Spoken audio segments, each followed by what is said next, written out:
there's a lot of nervous anticipation. Obviously, this date has been highly anticipated, but there's also a lot of uncertainty. The government has continued to maintain strict restrictions on people within the city, and everyone's lives and movements are really governed by these green codes that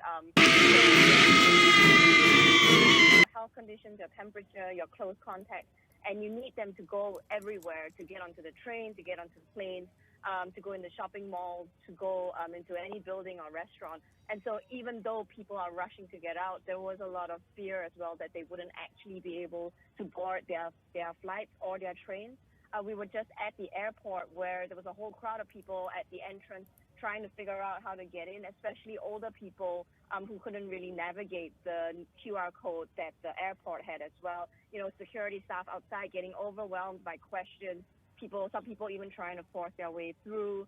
In the airport, a lot of people wearing full protective gear. That's really become the norm.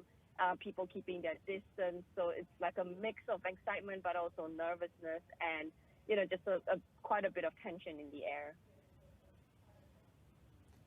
Sharon, you've been on the ground since the weekend in Wuhan. What is your sense of how quickly economic activity and business is picking up? Yeah, I think the main takeaway is that it's going to take a lot of time. It's a long road ahead for Wuhan, and it's really a cautionary tale for all these other major cities like New York, like London, like Milan.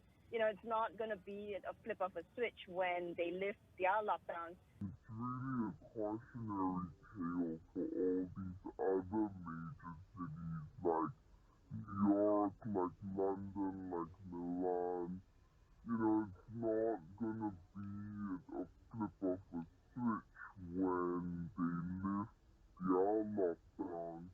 It's really a cautionary tale for all these other major cities like New York, like London, like Milan. It's not going to be a flip of a switch when they lift their lockdowns. It's really a cautionary tale for all these other major cities like New York, like London, like Milan.